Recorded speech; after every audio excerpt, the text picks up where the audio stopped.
สบายดีข้าพเจ้าในนามของสมุนนักศึกษาวิทยาศาสตร์ปี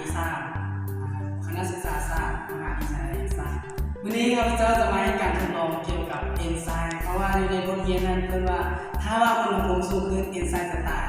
แล้ววันนี้เราจะมาทดลองว่าอุณหภูมิมีผลจังใดต่อกับเอนไซม์อุปกรณ์ของเราก็มีน้ำร้อนใน2ถ้วยแล้วก็มีน้ำหมักอัดสดแล้วก็เจลาตินเนาะแล้วก็จอก2หน่วยมีกาน้ำแล้วก็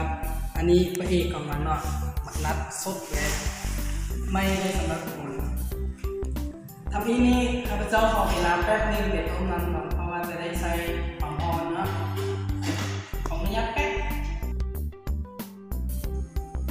ตอนนี้เนาะข้าพเจ้าจะได้ต้มน้ำมันยับห้อยน้ำห้อยของสาวต้มตัวเสร็จแล้ว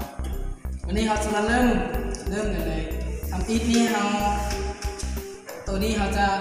ผสมถึงซ่อมเลยเนาะผสมกันนะระหว่างสร้างละลายเอากับ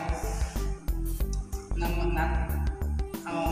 บะหมี่อันฟองเอาฝาต้องดึงง่ายเราบดต้องยากใส่น่ะจอกละ2ฝาหรือ3ฝาก็ได้ใส่2กับโอเคแล้วอันนี้ก็คือกัน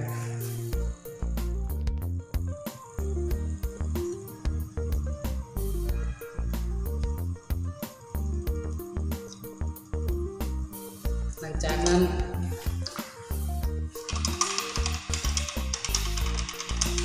เอาสารละลายเจลาตินค่อยๆอย่าให้มันโดนเสียได้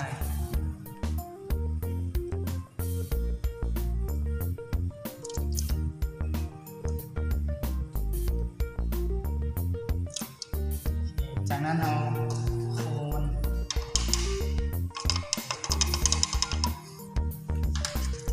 อันนี้คืออันสดทั้งสองแล้วแยกต่างหากแล้วอันนี้คือผสมทั้งสองแล้วอันนึงเขาจะใส่อุณหภูมิเนี่ยที่อันนึงมันจะบ่ใส่เนาะอันนี้เขาจะใส่ความร้อน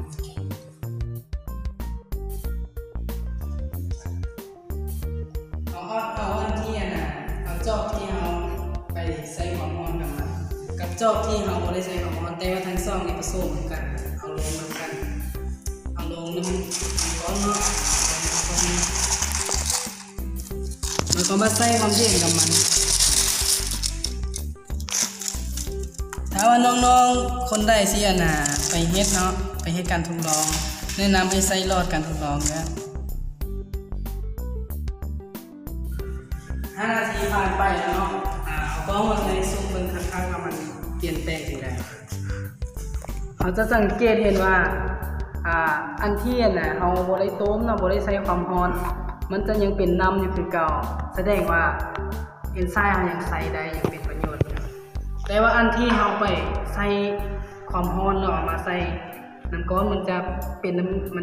แข็งโตเนาะมันจะแข็งโตมึงคักๆเลยเนาะมันสิแข็งโตแสดงว่าเอนไซม์ได้ตายไปแล้วแสดงว่ามันใช้การใช้สำหรับเอนไซม์สุดดีเพราะฉะนั้นถ้าว่าเราอยากได้รับผลประโยชน์สูงสุดจากเอนไซม์เราต้องรอให้คือความร้อนละลายไปการทดลองของเราวันนี้การสิ้นสุดแล้วเนาะสำหรับวันนี้เอาสำหรับก่อนขอบใจ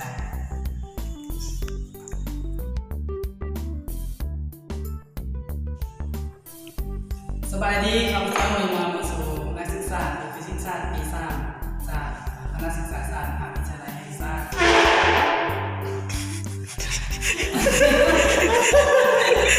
แล้วก้อนการทดลองของพวกเรากัน1มีน้ำก้อนมี2ถ้วยแล้วก็พระเอกของเราก็คือเอนไซม์ของหมักนัดแล้วก็มีสาร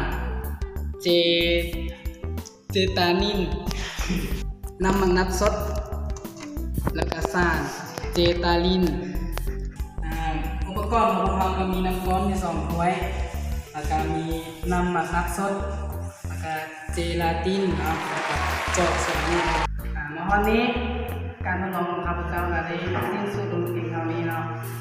พบกันใหม่ในคลิปหน้าขอบใจ คลิปใดล่ะ ทิศหน้าไม่ดีกว่า สี่อยู่นี่อีกปีหนึง ทิศหน้าเจอกันเดียว